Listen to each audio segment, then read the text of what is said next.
गणित 2 मध्ये प्रकरण 3 बघत आहोत त्रिकोण. मागच्या तासिकेला आपण याच्यामध्ये त्रिकोणाच्या एकरूपतेच्या कसोट्या आणि त्याच्यावर आधारित सराव संच बघितलेला आहे. एकरूपता कसोटी म्हणजे 3 घटकांच्या आधारावर 2 त्रिकोण एकरूप दाखवण्यासाठी आपल्याला एकरूपता कसोटी आवश्यक असते. त्याच्यामध्ये आपण 4 कसोट्या बघितल्या आहेत. ताकोबा, कोबाको, बाबाबा आणि कर्णभुजा कसोटी आणि त्याचा सराव संच सुद्धा बघितलाय. आज आपण त्याच्या पुढचा भाग म्हणजे समद्विभुज त्रिकोणाचं प्रमेय, 30-60-90चं प्रमेय आणि 45-45-90 चे प्रमेय याचा अभ्यास करणार आहोत. आता समद्विभुज त्रिकोणाचे प्रमेय. समद्विभुज म्हणजे आपल्याला नावावरूनच कळतं. समद्विभुज म्हणजे काय, कोणता त्रिकोण असतो बरं? त्रिकोणाच्या बाजूंवरून पडणारे प्रकार आपण बघितलेले आहेत. सम म्हणजे सारख्या, द्वि म्हणजे दोन, भुज म्हणजे बाजू. ज्या त्रिकोणाच्या दोन बाजू सारख्या असतात त्याला काय म्हटलं जातं? समद्विभुज त्रिकोण. आता त्याच्या संबंधी आपल्याला गुणधर्म बघायचा आहे एकरूपतेच्या संदर्भात. हा बघा, हा एक त्रिकोण आहे ए बी सी.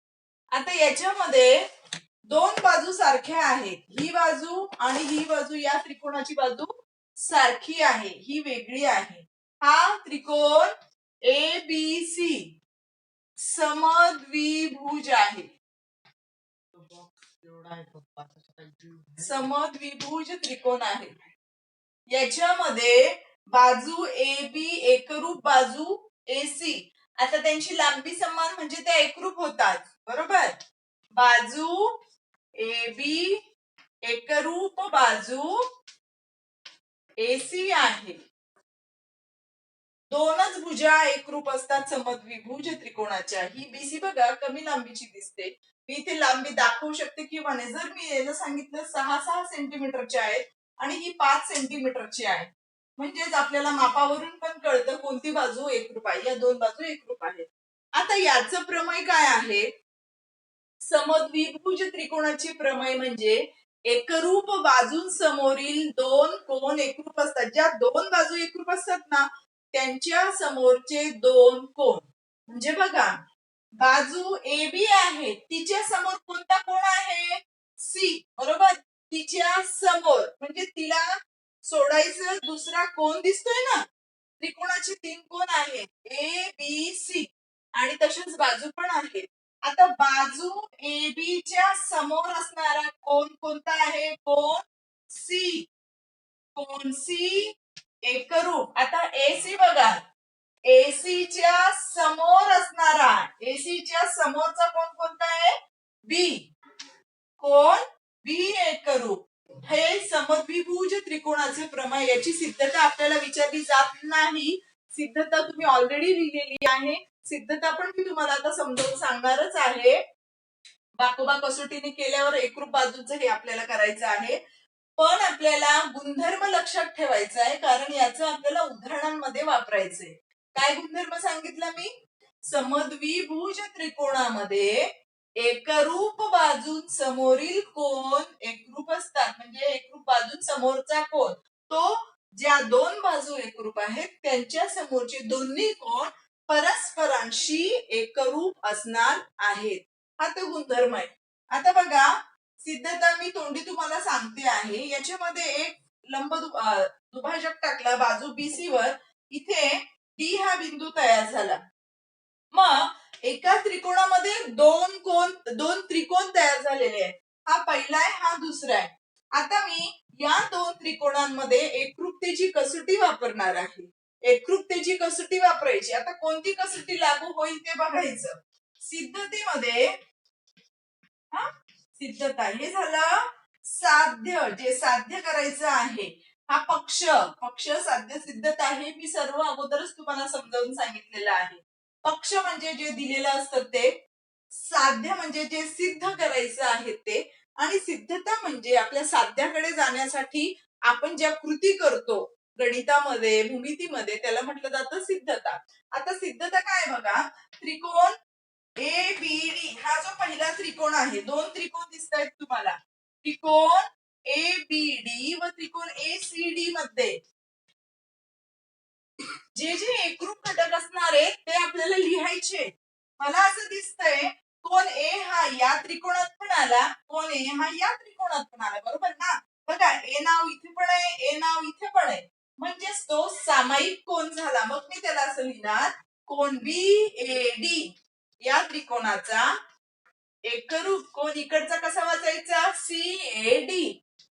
CAD सामायिक कोण. सामायिक म्हणजे जो पहिल्या त्रिकोणात पण आहे आणि तो दुसऱ्या त्रिकोणात पण आहे. हा झाला. पुढचं अजून काय एकरूप आहे, बाजू सांगितलेली आपल्याला ऑलरेडी. ही बघा बाजू AB एकरूप बाजू AC ही आहे, तो दुसरा घटक झाला. बाजू AB एकरूप बाजू AC दुसरा घटक, याला आपण म्हणणार पक्ष. पक्षामध्ये दिलेला आहे. आता तिसरा घटक कोणता येणार आहे, डी. बघा डी इथे पण आला, डी इथे पण आला, म्हणजे अजून एक सामायिक कोण आला. डी ला कसं वाचायचं, ए डी बी किंवा बी डी ए असं तुम्ही वाचू शकता. मध्यभागी ते अक्षर आलं पाहिजे. आणि बी डी ए वाचलं तर याला पण सी डी ए असं वाचायचं. सी डी ए काय आहे हा पण सामायिक कोण.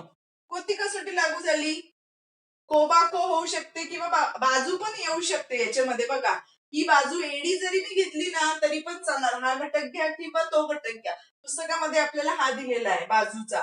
बाकोबा कसोटीने होतात. आता हे 3 घटक झाले, म्हणून हा त्रिकोण ए बी डी एकरूप त्रिकोण ACD कसोटीनुसार. ओके. आता बघा 3 घटक एकरूप झाले, म्हणून उरलेले बाकीचे पण घटक एकरूप होतात. ते आपण कसोट्यांच्या याच्यात बघितलेलंच आहे. आता उरलेले म्हणजे कोणते, काय काय उरलं, हा जो कोण ऑलरेडी दाखवला. आता ही बाजू झाली, ही दुसरी बाजू झाली, ही बाजू तर एकरूपच आहे. मग आता बाजू एडी एकरूप झाली, पण आपल्याला कोण दाखवायचा आहे, आपण कोणासंबंधी बघूया. म्हणून ए बी डी एकरूप आहे, बरोबर.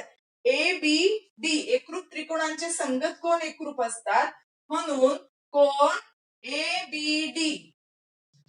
ए बी डी एकरूप कोण ए सी डी. ए सी डी याला कारण लिहायचं, एकरूप त्रिकोणाचे संगत कोण एकरूप असतात. आता बघा ए बी डी याचा आला, तसंच याला आपल्याला वाचायचं आहे. ए बी डी वाचतोय ना तोच थोडासा पुढे घ्यायचा, कारण ही जो डी आहे ना तो आपण आपल्यासाठी रचना केलेली आहे, त्या त्रिकोणामध्ये दिलेला नव्हता. म्हणून आपण ए बी डी च्या ऐवजी फक्त ए बी डी ला मी थोडस पुढे घेणार, कारण बी डी सी एकाच रेषेवर आहेत, म्हणून डी च्या ऐवजी मी सी लिहिणार. आता इथे कोण ए बी सी एकरूप कोण. तसंच इकडून पण लिहायचं कोण ए सी बी. ए सी बी सारखंच आहे, बरोबर. म्हणून आता आपली जी सिद्धता आहे, कोण बी एकरूप कोण सी दाखवायची होती, तेच आहे हे. एक तर तुम्ही 3 नावं लिहा, एक तर नाव 1 लिहा, दोन्हीची सवय आपल्याला पाहिजे. मध्यभागी जो असतो तो हा कोण असतो. इथे ही सिद्धता सिद्ध झालेली आहे. काय सिद्धता होती आपली, एकरूप बाजूंसमोरील कोण एकरूप असतात. कळाली सिद्धता. सिद्धता ही आपल्याला एवढी सिद्धता तुम्हाला सोडवायला विचारली जात नाही, रिकाम्या जागांमध्ये विचारली जाते. तुम्ही ऑलरेडी लिहिलेली असेल, जर लिहिली नसेल तर तासिका संपल्यावर सर्वांनी लिहायची आहे. आता आपण पुढच्या भागाकडे जाऊया. पुढे आपण 2 प्रमेय बघणार आहोत त्रिकोणाशी संदर्भात. 30-60-90 प्रमेय आणि 45-45-90 प्रमेय. याच्यासाठी आपल्याला आपण जे पायथागोरसचे प्रमेय शिकलोय, मागच्या इयत्तेमध्ये पण शिकलोय. पायथागोरसचं प्रमेय काय आहे, काटकोन त्रिकोणामध्ये काटकोन त्रिकोणाचा आधार घ्यायचा आहे आपल्याला. 30-60-90 चे प्रमेय. आता हा एक गुणधर्म आहे त्रिकोणाशी संदर्भ. काय आहे गुणधर्म बघा. एक त्रिकोण आहे, काटकोन त्रिकोण सर्वात महत्वाचा, ज्याच्यामध्ये एक कोण 90 अंशाचा आहे आणि उरलेले जे 2 कोण आहेत त्याच्यापैकी 31 चा आणि एक 60चा. का? कारण त्रिकोणाच्या 3 कोनांच्या मापांची बेरीज किती असते? 180 अंश असते. हा आपला त्रिकोणाच्या बेरजेचा गुणधर्म आहे. तसंच याचा इथे वापर करायचा आहे. हा काटकोन त्रिकोण एबीसी आहे. त्रिकोण एबीसी मध्ये, काटकोन त्रिकोण एबीसी मध्ये बी चं माप 90 अंश आहे. ए हा 30 अंशाचा आहे आणि उरलेला सी हा 60 अंशाचा आहे. आता याच्यामधला गुणधर्म नीट लक्षात ठेवायचा आहे. हाच गुणधर्म पुन्हा असायचे असं तुम्हाला 10वीला पण आहे. जे मी आता सांगणार आहे ते 9वीला पण आहे, तेच 10वीला पण आहे. बघा काय गुणधर्म आहे. 30 अंशाच्या समोरील बाजू, 30 अंशाच्या समोरील बाजू कर्णाच्या निम्मी असते. म्हणजे कर्ण छेद 2, निम्म म्हणजे अर्ध, कर्णाच्या निम्मी असते. आता बघा 30 अंश, आता याच्यामध्ये कर्ण कोणता आहे? 90 अंशाच्या समोर कोण असतो? कर्ण असतो नेहमी. कर्णाचं नाव काय? एसी. 30 अंशासमोरील बाजू, 30 अंशासमोरील बाजू कशी ओळखायची? 30 अंशाचा जो कोण आहे ना तिथे हात ठेवायचा, त्याच्या समोरच्या बाजूचं नाव वाचायचं. जो समोर असतो त्याच्यामध्ये ते अक्षर कधीच येत नाही. आता मी तिथे आहे का? मी इकडे आहे, तुम्ही तिकडे आहात, बरोबर? हा फरक आहे. समोरील बाजू ओळखण्यासाठी याला असा हात ठेवायचा, दुसऱ्याला वाचायचं. 30 अंशासमोरील बाजूचं नाव काय मग? बीसी. बीसी बरोबर कर्णाच्या निम्मे. कर्ण काय आहे? कर्णाचं नाव एसी. एसी छेद 2 असा हा गुणधर्म आहे. जसं पायथागोरस प्रमेय आपण म्हणतो कर्णाचा वर्ग हा इतर 2 बाजूंच्या वर्गांची बेरीज असते, तसा हा गुणधर्म आहे की 30, 60, 90 ची माप जर त्रिकोणामध्ये असतील तर 30 अंशासमोरील बाजू ही नेहमी कर्णाच्या निम्मी असते. आता बघा, जर मी म्हटलं कर्णाची लांबी 8 सेंटीमीटर आहे, 8, तर मग बीसी कशी काढायची? इथे एसी च्या ऐवजी 8 टाकायचा, 8ला निम्म करायचं, किती आली? 4. म्हणजे हिची लांबी आली 4 सेंटीमीटर. असे उदाहरण तुम्हाला पुढे करायचे, बरोबर? म्हणजे बीसी ची लांबी आली 4 सेंटीमीटर. ओके. आता 60 अंशासाठी गुणधर्म. 60 अंशासमोरील बाजू व्यवस्थित लक्षात ठेवा. 60 अंशासमोरील बाजू ही कर्णाच्या वर्गमुळात 3/2 पटीत असते. पट म्हणजे गुणाकार असतो, हे नेहमी आपल्याला माहिती आहे. आपण त्या पद्धतीने कृती करतो.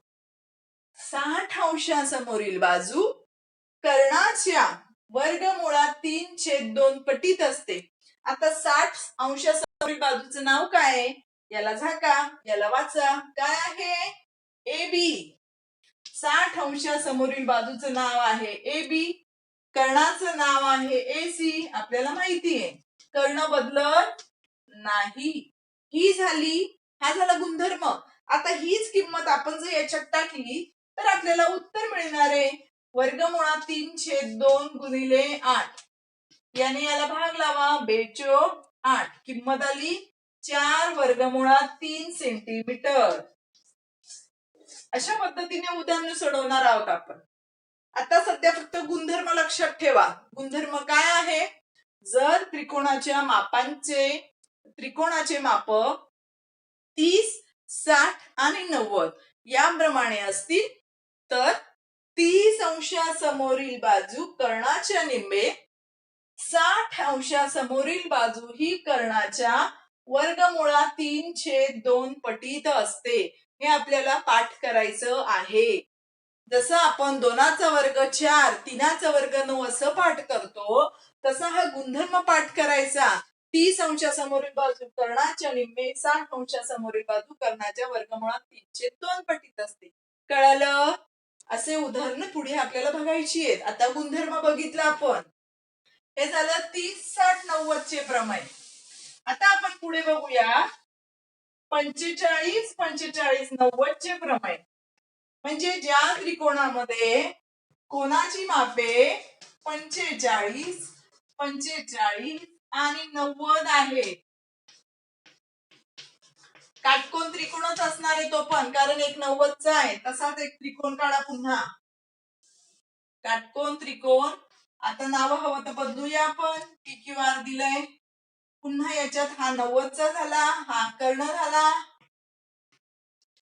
आता याच्यामध्ये बघा, दोन्ही कोण सारख्याच मापाचे आहेत, 45 आणि 45. 45 आणि 45 90, आणि हा एकटा 90चा, 90 आणि 90 झाले 180. अशा प्रकारे या तिघांची बेरीज 180 अंश येत असते. मग याच्यामध्ये कोण Q बरोबर 90 अंश, कोण P बरोबर कोण R बरोबर किती मापाचा आहे, 45 अंश. बरोबर. आता याच्यामध्ये दोन्ही बाजू सारख्याच असणार आहेत, कारण दोन कोण सारखे. आपण मागच्या आत्ताच आपण बघितलं, समद्विभुज त्रिकोणाचा प्रमेय काय आहे, की सारख्या बाजू समोरील कोण सारखे किंवा सारख्या कोणासमोरील बाजू सारखी. मग या कोणासमोरील ही बाजू आहे, या कोणासमोरील ही बाजू आहे, या दोन बाजू काय झाल्या, सारख्याच लांबीच्या झाल्या. म्हणून याच्यामध्ये जास्त अवघड नाहीये. याच्यामध्ये एकच गुणधर्म तुम्हाला लक्षात ठेवायचा आहे, 45 अंशासमोरील बाजू ही कर्णाच्या 1/2 पटीत असते. 1/2 कर्णाला गुणाकार करायचा 1/2चा. आता 45 अंशासमोरील दोन बाजू आहेत. हिला जर म्हटलं, हा जर घेतला तर बाजू कोणती झाली, QR, आणि याला जर घेतलं तर बाजू झाली PQ. या दोन्ही बाजूंची लांबी समान आहे. मी ऑलरेडी तुम्हाला सांगितलंय, सारख्या बाजू समोरील कोण सारखा, सारख्या कोणासमोरील बाजू सारखी. QR बरोबर PQ बरोबर 1/2 गुणिले कर्ण. कर्णाचं नाव काय, नाव लिहायचं आपल्याला PR. या पद्धतीने असंच जर उदाहरण मध्ये घेतलं मी, याच्यामध्ये जर किंमत घेतली मी याची 6, कर्णाची किंमत 6 टाकली, तर याचं उत्तर काय मिळणार आपल्याला, QR बरोबर PQ बरोबर 1/2 गुणिले 6. याला भाग जात नाही, उत्तर आलं 6/2. आता याच्यामध्ये आपण गणित 1 मध्ये छेदाचं परिमेयीकरण शिकलो आहोत. त्याचा वापर करायचा आणि परिमेयीकरण करायचं, ते नंतरचा भाग आहे, तो लक्षात ठेवूया, आपण नंतर सोडवूया. आता हा गुणधर्म लक्षात ठेवा. काय गुणधर्म सांगितला मी, ज्या त्रिकोणामध्ये त्रिकोणाच्या कोणांची मापे 45, 45, 90 अशी आहेत, त्या त्रिकोणामध्ये 45 अंशासमोरील बाजू ही कर्णाच्या 1/2 पटीत असते. पट म्हणजे गुणाकार. पुन्हा पुन्हा सांगते मी, या पद्धतीने लिहायचं. गुणधर्म कळाला, ओके. हा गुणधर्म पण आपल्याला पुस्तकात दिलेला आहे आणि तुम्ही लिहायचा आहे, लक्षात ठेवूया मध्ये दिलेला आहे. आता याच्यानंतर आपण बघणार आहोत त्रिकोणाची मध्यगा. मध्यगा म्हणजे काय, मध्यगेची आकृती पण मी तुम्हाला काढायला लावलेली होती आणि मध्यगेचं प्रमेय पण होतं, बरोबर, पेज नंबर 36 वर. आता मध्यगा म्हणजे काय बघा, त्रिकोण आहे, त्रिकोणाचं नाव आहे ABC. मध्यगा, आता या त्रिकोणाच्या 3 बाजू झाल्या. मध्यगा म्हणजे त्रिकोणाचा शिरोबिंदू आणि त्याच्या समोरील बाजूचा मध्यबिंदू यांना जोडणारा रेषाखंड म्हणजे त्रिकोणाची मध्यगा. आता A च्या समोरील बाजू BC आहे, तिचा मध्यबिंदू आणि A हा शिरोबिंदू यांना जोडणारी रेषा म्हणजे मध्यगा. म्हणजे याच्यामध्ये मध्यगा कोण आहे, AD. मध्यगेचं नाव आहे AD. असं तिन्ही बाजूंमधून 3 मध्यगा काढता येतात, ओके. आता मध्यगेचे पण काही वेगवेगळे गुणधर्म आपल्याला बघायचे आहेत. सगळ्यात अगोदर मध्यगा म्हणजे हे आपल्याला कळायला पाहिजे. मध्यगा म्हणजे मी काय सांगितलं, त्रिकोणाचा शिरोबिंदू आणि त्याच्या समोरील बाजूचा मध्यबिंदू यांना जोडणारा रेषाखंड म्हणजे त्रिकोणाची मध्यगा. आता मध्यबिंदू म्हणजे काय, या दोघं बाजूंची लांबी समान आहे, म्हणजे याचे जे अंतर 6 असेल तर ही 3ची आणि ही 3ची होणार. मध्यबिंदूमुळे दोन समान भाग होतात हे आपण पहिल्या प्रकरणात बघितले, दरम्यानतामध्ये पण आपण बघितले. अशा पद्धतीने मध्यगा जोडली जाते त्रिकोणामध्ये. मध्यगा या 3 मध्यगा असतात, 3 शिरोबिंदूंमधून काढल्या जातात. जर इथून एक काढली आणि इथून पण एक काढली, तिघं एकाच बिंदूत छेदतात. तिन्ही मध्यगांचा जो छेदनबिंदू असतो, छेदनबिंदू, त्याला म्हटलं जातं मध्यगा संपात बिंदू. मध्यगा संपात बिंदू. कोणाचा छेदनबिंदू या त्रिकोणाच्या 3 मध्यगांचा. आता मध्यगा संपात बिंदूमुळे काय होतं माहितीये का, इथे मी एक नाव दिलं ABCDE. आता इथे या संपात बिंदूला ए नाव दिलं, हा ई झाला. ई मुळे काय झालं, मध्यगेचे 2 भाग झाले, हा एक भाग झाला, हा एक भाग झाला. मग या मध्यगा संपात बिंदूमुळे मध्यगेचे 2:1 या प्रमाणात विभाजन होते. ते कसं, मध्यगा संपात बिंदूमुळे 2:1 विभाजन झालं. आता 2 तुकडे एका बाजूला, एक तुकडा एका बाजूला असं आहे. मग 2 तुकडे कोणते, हा बघा, हा मोठा दिसतोय ना तुम्हाला, हा मोठा, हा मोठा. तसं हा शिरोबिंदूकडून निघालेला भाग हा मोठा असतो आणि दुसरा जो भाग आहे तो छोटा आहे. म्हणजे जर एडी या मध्यगेचं मी बघितलं तर याच्यामध्ये एई हा 2 भाग आहे. एई 2 प्रमाणात आणि ईडी एका प्रमाणात, अशा पद्धतीने विभाजन होतं. म्हणजे एई ही ईडीच्या डबल असणार आहे नेहमी. एका मध्यगेबद्दल सांगते, तिघ मध्यगांचा तोच गुणधर्म असणार आहे. लक्षात घ्या, ही मध्यगा आहे, एडी ही मध्यगा आहे. मध्यगा संपात बिंदू म्हणजे जर 3 मध्यगा तिघ शिरोबिंदूतून काढल्या, त्यांचा छेदनबिंदू झाला मध्यगा संपात बिंदू. मध्यगा संपात बिंदूमुळे काय होतं, मध्यगेचं 2:1 या प्रमाणात विभाजन होतं. म्हणजे सुरू झालेला तुकडा 2 भाग घ्यायचा आणि हा राहिलेला भाग एक भाग घ्यायचा. याच्यावर पण उदाहरणं येतात, गुणधर्म म्हणून लक्षात ठेवायचं आहे. जर ईडीची लांबी तुम्हाला दिलेली असेल 3, याचप्रमाणे, म्हणजे एई कशी काढायची, एई हा वरचा भाग 2 गुणिले ईडी करायचं, बरोबर, 2ने गुणायचं. मग जर या भागाची किंमत 3 दिलेली असेल तर वरचा भाग कितीचा झाला, 6चा झाला. आणि पूर्ण मध्यगेची लांबी कशी काढायची, एई अधिक ईडी, मग हा 6चा आणि हा 3चा, म्हणजे उत्तर काय आलं, 9. सराव संचामध्ये असं उदाहरण आपल्याला सोडवायचंय, म्हणून मी अगोदर समजावून सांगते आहे, व्यवस्थित लक्षात ठेवा. काय आहे, अवघड काहीच नाहीये, हळूहळू व्यवस्थित समजून घ्यायचं. एडी ही मध्यगा आहे, ती जिकडून सुरू झाली आहे ना आणि छेदनबिंदू आला, तिथलं अंतर हे मोठं असतं, डबल असतं, आणि बाजूचं राहिलेलं अंतर हे छोटं असतं. इथे लिहून दिलंय मी, एडी बरोबर एई अधिक ईडी. एई हा 2 भाग झाला, ईडी हा 1 भाग झाला. जर ईडीची किंमत 3 असेल, ईडीची किंमत 3 असेल तर एईची किंमत त्याच्यात डबल झाली, म्हणजे 6 झाली. मग पूर्ण मध्यगेची पण लांबी काढावी लागणार ना आपल्याला. पूर्ण मध्यगेची लांबी कशी काढायची, वरचा भाग अधिक खालचा भाग, हा 6चा झाला आणि हा 3चा होता. 6 आणि 3 किती झाले, 9. हा गुणधर्म आहे मध्यगा संपात बिंदूचा. कळालं, कोणाला समजलं नसेल तर त्यांनी मला विचारा, पुन्हा समजावून सांगेल. पण आपल्याला समजलं पाहिजे, उदाहरण सोडवायचे आपल्याला. कळालंय, कोणाला अडचण आहे, मग मध्यगेचा काटकोन त्रिकोणामधला अजून एक गुणधर्म आहे, तो आपण आता बघूया. हा साध्या त्रिकोणातला झाला. आता काटकोन त्रिकोणामध्ये याचा थोडासा वेगळा गुणधर्म आहे. काटकोन त्रिकोण म्हणजे आपल्याला माहितीये, ज्याच्यामध्ये 90 अंशाचा एक कोन असतो, हा काटकोन त्रिकोण. याचं नाव आता आपण एक्स वाय झेड करूया. 90 अंशाचा कोन दिसतोय आपल्याला. आता याची मध्यगा म्हणजे शिरोबिंदूतून निघणारी मध्यगा. आता याच्या मध्यगेचा गुणधर्म काय? याच्या मध्यगेचा गुणधर्म काय? काटकोन त्रिकोणात कर्णावर टाकलेली मध्यगा म्हणजेच इकडून टाकायची.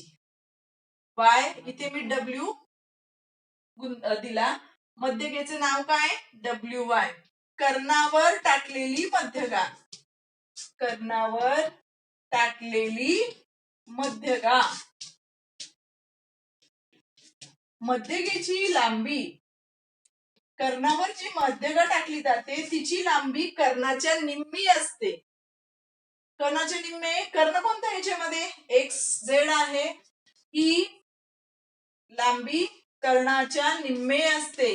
कर्णाच्या निम्मी. निम्मी म्हणजे काय? अर्धी असते. हा गुणधर्म आहे काटकोन त्रिकोणामधला मध्यगेचा. दुसरा गुणधर्म आपण बघतोय. पहिला बघितला 2:1 प्रमाणाचा. आता हा आपण बघतोय काटकोन त्रिकोणात कर्णावर टाकलेली मध्यगा ही कर्णाच्या निम्मी असते. उदाहरणार्थ वाय डब्ल्यू या ही लांबी किती असणार? एक्स झेडच्या निम्मे असणार. अर्धा एक्स झेड. जर एक्स झेड ची किंमत तुम्हाला दिलेली आहे 9 दिलेली आहे, कर्णाची लांबी 9 दिलेली आहे, तर त्या मध्यगेची लांबी कशी काढायची? या सूत्राने काढायची. 9चा निम्मा किती बरं? कोण सांगे? 9चा निम्मा 9ला 2 ने भागायचे. काय उत्तर येईल? 9चा अर्धा काय येणार? 4.5 म्हणजे 4.5 सेंटीमीटर. म्हणजे याच्यामध्ये या मध्यगेची लांबी 4.5 सेंटीमीटर झाली. कळलं? मध्यगा काटकोन त्रिकोणामधली मध्यगा जी कर्णावर टाकलेली मध्यगा असते. कर्णावर टाकलेली बरं का. इथून पण तुम्ही मध्यगा टाकू शकताय. इथून पण तुम्ही टाकू शकताय. आपण कर्णासंबंधी गुणधर्म बघितलाय. कर्णावर टाकलेली मध्यगेची लांबी ही कर्णाच्या निम्मे असते. कर्ण झाला एक्स झेड. नावात लिहिलंय आपण. जर उदाहरण आलं तर असं सोडवायचं. एका मार्काला येऊ शकतं. एक्स झेड ची लांबी म्हणजे कर्णाची लांबी जर 9 सेंटीमीटर दिलेली असेल तर त्या मध्यगेची लांबी 4.5 सेंटीमीटर येणार आहे. कळालं? एवढा हा भाग काय काय बघितलं आपण आज? समद्विभुज त्रिकोणाचं प्रमेय. समद्विभुज त्रिकोणाचं प्रमेय काय होतं?